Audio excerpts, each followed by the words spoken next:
नमस्कार साथीहरू। आज हामी अत्यन्तै दुःखद समाचार लिएर उपस्थित भएका छौँ। नेपालको शिर उच्च बनाउने संसारभर करोडौँ मानिसका प्रेरणाका स्रोत बनेका महान पर्वतारोही निम्सदाई अर्थात् निर्मल पूर्जा अब हाम्रो बीचमा रहनु भएन। पाकिस्तानको ब्रोड पिक हिमाल आरोहणका क्रममा आएको भीषण हिमपहिरोमा उहाँको दुःखद निधन भएको पुष्टि भएको छ। आजको भिडियोमा हामी उहाँको सङ्घर्ष, सफलता, विश्व कीर्तिमान र अन्तिम यात्रासम्मको कथा प्रस्तुत गर्नेछौँ।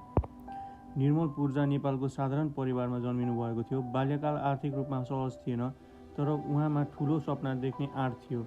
साधारण परिवारबाट उठेर विश्वकै सर्वोत्कृष्ट पर्वतारोही बन्ने यात्रा त्यहीँबाट सुरु भएको थियो। उहाँको पहिली सैनिक जीवनको चर्चा गरौँ। उहाँले बेलायती गोर्खा सेनामा सेवा गर्नुभयो।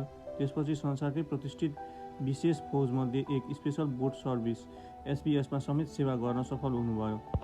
अनुशासन, साहस र कठिन परिस्थितिमा निर्णय लिन सक्ने क्षमता यही अनुभवले अझ बलियो बनायो। अब त्यस पछाडि लागौँ उहाँको पर्वतारोहणको नयाँ इतिहासतर्फ। सन् 2019मा निम्सदाईले संसारलाई चकित पार्ने निर्णय लिनुभयो। विश्वका 8000 मिटरभन्दा अग्ला सबै 14 हिमाल अत्यन्त छोटो समयमा आरोहण गर्ने लक्ष्य। धेरैले यो असम्भव भने, तर उहाँले केवल 6 महिनामै सबै हिमाल सफलतापूर्वक आरोहण गरेर नयाँ विश्व इतिहास बनाउनुभयो। यो उपलब्धिले नेपाललाई विश्वभर चिनायो। अब लागौँ विश्वभरको सम्मानतिर। उहाँको जीवनमाथि नेटफ्लिक्समा 14 पिक नथिङ इज इम्पोसिबल नामक डकुमेन्ट्री पनि निर्माण भयो। त्यसपछि संसारका लाखौँ मानिस उहाँबाट प्रेरित भए। उहाँ केवल पर्वतारोही मात्र होइन, असम्भवलाई सम्भव बनाउने व्यक्तित्वको प्रतीक पनि बन्नुभयो। अब लागौँ उहाँको अन्तिम अभियानतिर। सन् 2026मा निम्सदाई पाकिस्तानको ब्रोड पिक हिमाल आरोहण अभियानको नेतृत्व गरिरहनु भएको थियो, तर आरोहणका क्रममा अचानक आएको शक्तिशाली हिमपहिरोमा सम्पूर्ण टोलीलाई बगायो। उहाँसहित अन्य पर्वतारोहणहरू सम्पर्कविहीन भए। केही समयसम्म उद्धार प्रयास जारी रहे पनि अनन्त उहाँको निधन भएको आधिकारिक पुष्टि गरियो। यो समाचारले नेपाल मात्र होइन, सम्पूर्ण विश्व पर्वतारोहण समुदायलाई स्तब्ध बनायो।